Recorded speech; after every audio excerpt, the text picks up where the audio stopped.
학생의 가정을 방문해서 다음과 같이 가족 사정을 진행하고 기록하였다. 보건교사는 몇 가지 가족 사정 도구를 혼합해서 활용하고 학생 가족의 문제를 파악하고자 했다. 작성 방법에 따라서 서술하시오. 사실 이 가족 사정 도구를 그리거나 이 내용들을 레퍼런스로 가져오는 게 직접 그리는 게 아닌 이상 상당히 자료가 없어요. 근데 지금 이 문제에서는 작성한 사정 도구 중에서 가족의 유형의 형태를 한눈에 볼 수 있는 도구의 작성. 자, 가족의 유형을 볼 수 있는 도구. 이 앞에서도 문제가 있었지만 처음 1번 문제도 그랬지만 답이 뭐예요? 가계도죠, 가계도. 가계도 가족 구조도예요. 자, 근데 선생님들 1번 문제에서는 기입형으로 그냥 가계도를 쓰는 거지만 지금 이 문제의 답은 이 문제의 내용은 뭐예요? 작성 방법을 써라. 명칭을 쓰는 거랑 그걸 기술하는 방식을 쓰는 거랑은 완전 다른 문제가 됩니다. 그러니까 이제 내가 이게 이건 건 알겠는데 이걸 어떻게 그리지라고 설명하라고 하면 굉장히 힘들어지는 그런 맥락이 있을 수 있어요. 자, 두 번째. 또 위의 사례에서 다른 도구의 방식이 중복되어 표시되었다고 할 때 해당 도구를 참고해서 48세 김땡땡 씨의 가족의 구성원 간의 관계를 서술하시오. 자, 이것도 이제 선생님들이 가족 사정 도구 오늘 문제가 다양한 각도로 다 나왔기 때문에 만약에 올해 시험 문제에 가족 사정 도구와 관련된 문제가 나오면 다 맞춰야 된다. 네. 가계도나 가족 밀착도나 또 사회 지지도나 외부 체계도나 그렇죠? 자, 그래서 여기 보시면 가계도에 대한 작성 순서 아래쪽에 1번부터 3번까지 나와 있고요. 그쪽을 도식화하고 정보를 기록하고 마지막에 테두리로 묶는다. 그러니까 지금 여기에 방법으로 하게 된다면 가계도를 그리고 같이 살고 있는 가족도 이렇게 테두리로 묶어주는 거죠. 그렇죠? 자, 가족 밀착도 또 하나 이제 가족 밀착도인데 가족 밀착도에 근거할 때 48세 김땡땡 씨와 아내와의 관계는 친밀하고 자녀들의 경우에 대학교 1학년 자녀와 고1 자녀는 친밀하고 중3 자녀와 고1 자녀는 갈등 관계에 있다. 고1과 김 씨의 경우에는 갈등이 있었으나 융해된 관계, 매우 밀착된 관계로 설명된다.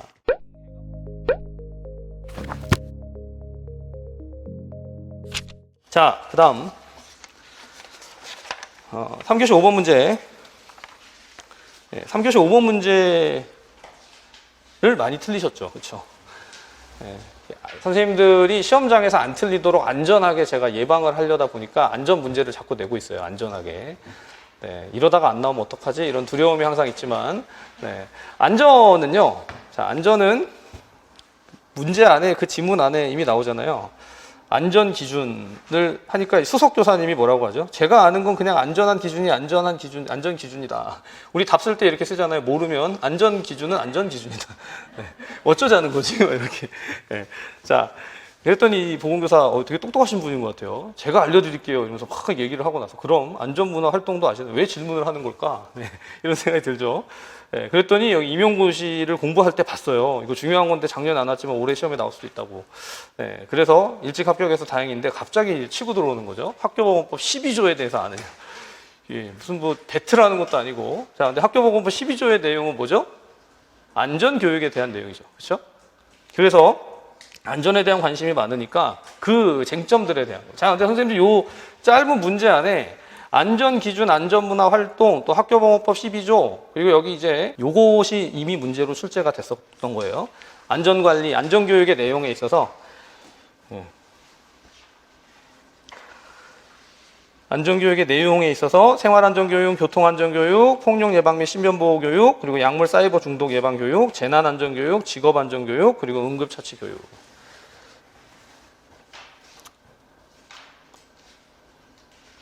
자, 요건 출제가 됐던 것이고 여기 바로 밑에 8조에 보면 학교장은 학교 안전사고를 예방하기 위해서 교육부령으로 정하는 바에 따라서 학생, 교직원 및 교육활동 참여자에게 학교 안전사고 예방 등에 관한 교육을 실시하고 그 결과를 학기별로 교육감에게 보고해야 한다.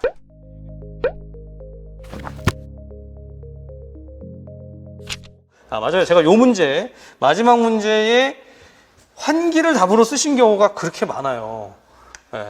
선생님들 답안에서 환기를 여기 보시면 전체 환기 장치 및 국소 배기 장치라고 했잖아요. 문제에서 뭐라고 했죠? 니은에 제시된 작업 환경 관리 이외에 활용되는 작업 환경의 기본 원리 세 가지를 써라. 이외라고 돼 있으면 개를 빼고 나머지를 쓰시는 거예요. 개를 빼고 나머지는 뭐가 들어가요? 대치, 격리, 그리고 교육, 이 세 가지를 쓰는 것이 문제의 정확한 답이었다.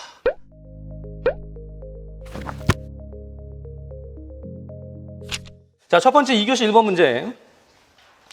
자, 2교시 1번 문제는 역학에 있어서 검사도구의 정확도와 신뢰도다. 자, 이제 검사도구의 정확도나 신뢰도는 사실 민감도, 특이도, 양성예측도, 음성예측도 우리가 지난 시간에 문제로 풀었던 그런 내용들을 가지고 검사도구의 타당도, 검사도구의 밸리디티죠. 정확도와 신뢰도를 따집니다. 자, 그런데 여기서는 오차가 발생한다. 정확하게는 오차라는 게 표본 오차도 있고 생물학적인 변이, 생물학적인 오차, 측정 오차. 사실은 이 세 가지의 오차, 표본 오차와 생물학적인 오차와 측정 오차 등이 다 역학 연구에서 검사를 할 때 발생할 수 있는 오차입니다. 에러예요, 에러. 근데 이걸 어떻게 하면 줄일 것이냐? 근데 표본 오차를 줄이는 가장 좋은 방법은요, 표본이 아니라 전수조사를 하는 거예요.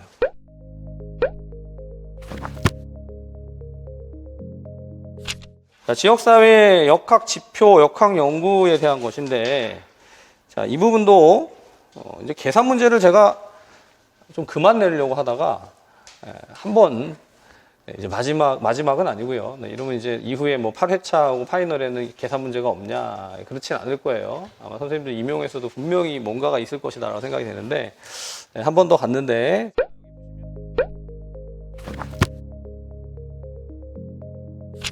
의정서, 국제협약의 명칭이 뭐냐, 뭐 교토의정서다, 또는 뭐 염화불소, 할론 이런 오존 파괴물질의 생산과 소비를 감축시키는 국제협약은 몬트리올 의정서다, 이렇게 명칭을 쓰는 것이고. 자, 근데 그 다음 두 번째 꼭지에 보시면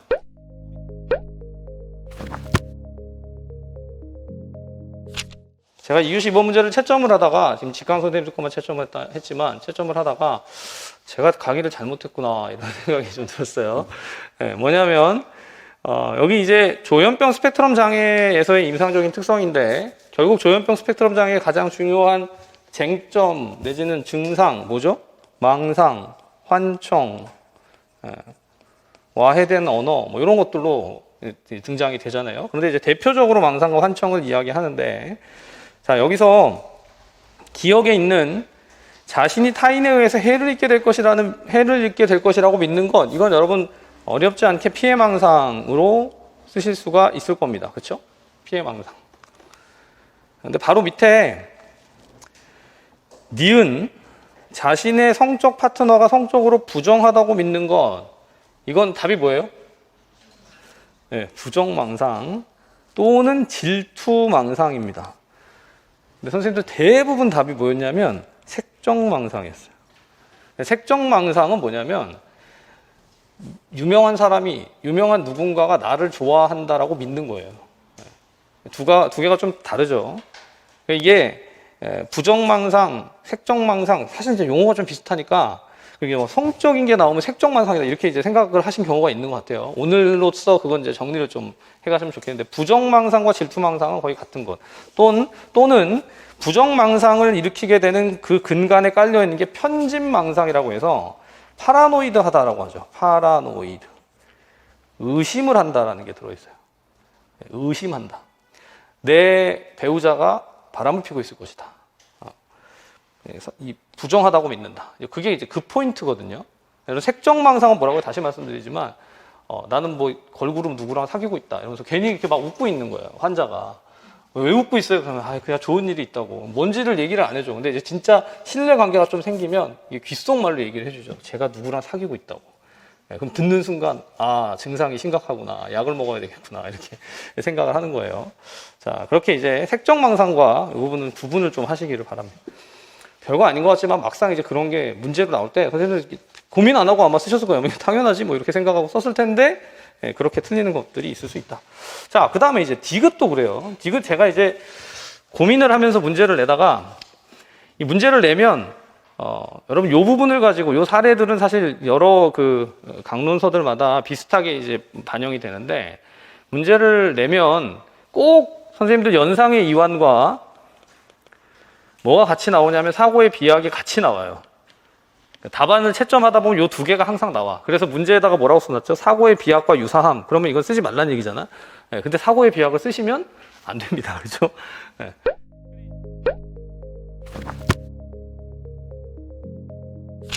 자, 근데 문제는 뭐였냐면 뭐 어떻게 됐든 1세대에는 가장 첫 번째, 가장 정형화된 항정sp형 약물일 텐데 그걸 사용할 때 발생하게 되는 추체외력의 증상. 자, 이게 쉽게 약을 썼어요. 약 썼더니 부작용 생겼어요. 어떡하죠? 이거예요. 부작용 생기면 약을 끊어야지. 네. 근데 약을 끊는 게 답이 아니잖아요. 약을 끊으면 다시 또 환청, 망상 막 이렇게 되니까 약을 끊는 게 정답이 아니니까 어떻게 하죠? 약을 감소하거나 변경하거나 또는 항콜린성 제제 등을 사용해서 항콜린성 제제 내지는 벤조디아제핀 계통의 약물, 이른바 EPS 치료 약물들을 사용하면서 그런 문제를 EPS를 줄인다, 추체외력의 증상을 감소시킨다. 이게 하나의 포커스입니다. 그리고 여기 항콜린성 제제를 쓴다는 건 이미 문제가 출제가 된 적이 있어요. 기출됐던 포인트야. EPS에 대한 중재로서 항콜린성 제제를 사용하는 것이 방법이 됩니다. 코젠틴과 같은 약물들을 쓰는 거죠.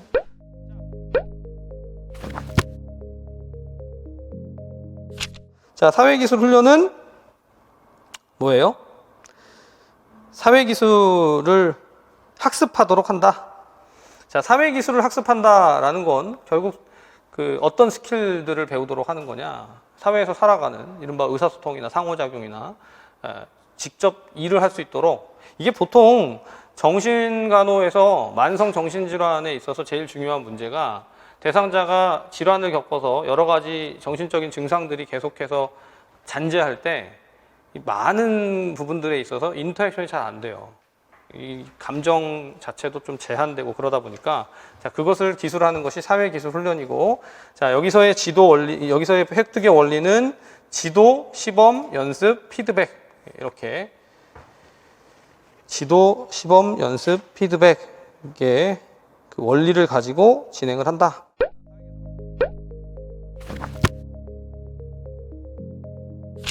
사회기술 훈련도 마찬가지고, 알아차림이라고 하는 게슈탈트 치료에 있어서의 용어도 마찬가지입니다.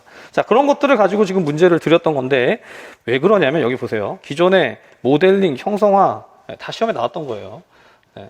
선생님, 이게 다 시험에 출제가 됐으니까 그러면 얘네 말고 나올 수 있는 거, 얘네 말고 나올 수 있는 그 같은 영역에 있는 토큰경제나 사회기술에는 당연히 출제 가능하고,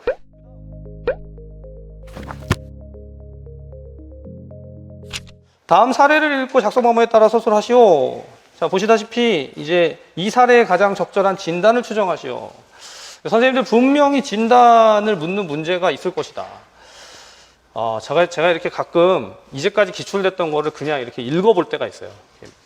진짜 우리 이제까지 출제됐던 게 제가 강의한 것만 2006년부터니까 그때부터만 해도 이렇게 쭉 훑어보면 문제가 쫙 있잖아요. 소설책 보듯이 그냥 이런 게 나왔었지, 뭐 이때는 선생님들이 답을 잘 썼지 못 썼지, 뭐 이 문제는 굉장히 황당했지, 뭐 이렇게 소설책 읽듯이 이렇게 쭉 보는데, 보다 보니 계속 최근 들어서 이제 정신간호의 정신장애 진단에 대한 문제들을 진단을 딱 찍어가지고 쓰라고 하는 문제들이 많이 출제되어 오지 않았어요. 최근 들어서, 최근 한 몇 년 사이에. 그러니까 다시 또 돌아갈 가능성이 있는데, 분명히 진단을 추정하라고 할 거예요. 진단을 추정하라고 하면 앞에 있는 내용 안에서 단서나 자료나 양상을 찾아야 한다. 자, 그래서 지금 대상 문제에서 보면 아주 무서운 꿈의 내용을 생생하게 회상한다. 뭐 이런 부분이 있죠. 생생하게 회상하고 정상적인 각성 상태에서도 진압력도 정상적이지만 꿈은 지속적인 고통의 원천이 된다. 이런 상태들 자체가 악몽장애를 추정하고 진단하는데 아주 이제 좋은 키가 되죠. 자, 밑에 써놨지만 극히 불쾌하고 생생한 꿈이 반복적으로 나타나고 수면기간 후반부에 일어나고 깨어난 후에 진압력과 각성을 회복한다. 곧 진압력과 각성을 회복한다. 이제 이런 부분들을 써야 하는데, 다만 선생님들 중에 답안을 이렇게 쓰신 분이 제가 기억에 한두 분 있었던 것 같아요. 이쪽에 나와 있는 사안들, 어떤 것을 감별해내야 되느냐. PTSD나 야경증이나, 그렇죠? REM 수면장애나 이걸 어떻게 감별해낼 것인가가 사실은 문제에서 추정을 할 때 한 포인트로 쟁점이 될 수 있습니다.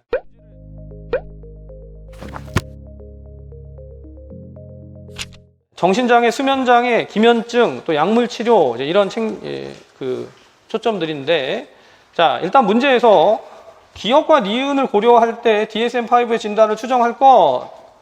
자, 문제가 이렇게 나올 가능성도 상당히 높아요. 무슨 말이냐? 증상을 나열해 놓고, 그래서 진단 뭐지? 뭐예요? 근데 자, 앞에서 경계성 인격장애도 마찬가지고, 경계성 성격장애도 마찬가지고, 어떤 문제가 나오든 이 문제에서 묻고자 하는 진단을 추정하기 위한 양상들이 주어질 것이고 양상들을 근거해서 진단 뭐냐라고 판정하는 게 기본 문제잖아. 자, 그런데 증상을 나열해 놨는데 그 증상이 정확하게 뭔지를 모르겠다. 이게 무슨 말이냐면 선생님들이 답은 기면증인지 알겠어요. 근데 얘를 뭐라고 써야 되죠? 얘를 뭐라고 써야 되죠? 모른다라는 건 절반밖에 모르는 거지. 그러니까 증상을 정확하게 모르는 거야. 대략적으로 알지만. 자, 기억에 해당되는 증상이 결국 기억에 해당되는 증상이 뭐냐면 자신의 문제를 얘기했는데 이유를 모르지 갑자기 졸리고 감정이 격해지다가 뭐예요? 근육의 긴장이 풀리는 일이 자주 있다. 탄력 발작이죠. 기억에 들어가는 게 탄력 발작이에요. 그 다음 니은 잠들기 시작할 때와 끝에 환각 상태를 경험한 적도 있다. 이건 뭐죠? 수면시, 인면시의 환각. 인면시의 환각이라고 합니다. 인면시 환각. 인면시 환각. 자, 그래서 기면증으로 진단을 그렇게 할 수 있다라는 게 한 포인트예요.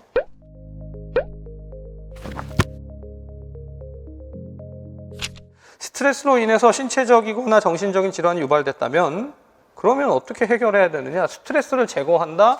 스트레스로 인해서 발생하게 된 증상이 어떠한가에 따라서 달라질 것이다. 자, 결국 스트레스에 대처하는 것이 중요한데 어떤 이론적 틀을 가지고 있는지에 따라 다르다는 말이 무슨 말이냐면 스트레스가 생물학적인 어떤 요인에 의해서 발생된 것이라면 그것을 개선해야 될 것이고 인지적인 측면에 있어서의 발생이라면 인지적인 평가가 바뀌어야 되잖아요.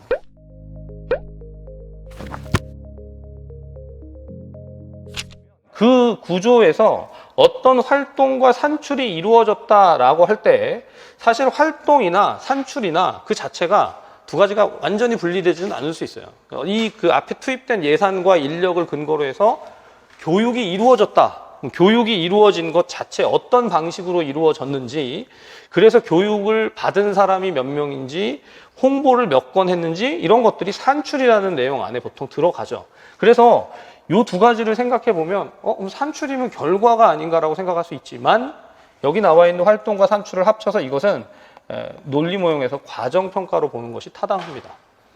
선생님들이 여기 이제 좀 많이 헷갈려 하시기 때문에 제가 조금 더 설명을 드렸어요.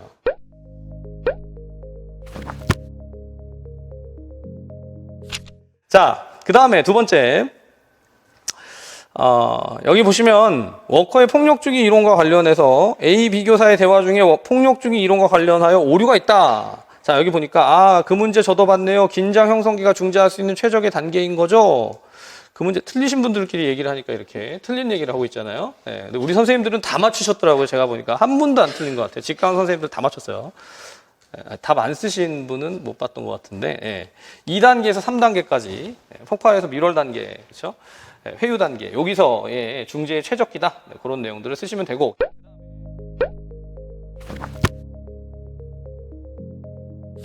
34페이지에 보시면 방금 우리가 PTSD에 관련된 내용도 보셨는데 제가 쉬어가는 문제라고 넣어놓은 게 이제 이렇게 DSM-5의 진단 기준들을 직접 채워보시면 훨씬 더 정확하게 익히시게 될 것이다.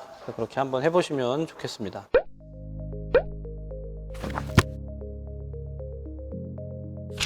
촉진 요인을 다른 말로 가능 요인이라고 쓰기도 하죠. enabling factor라고 해서.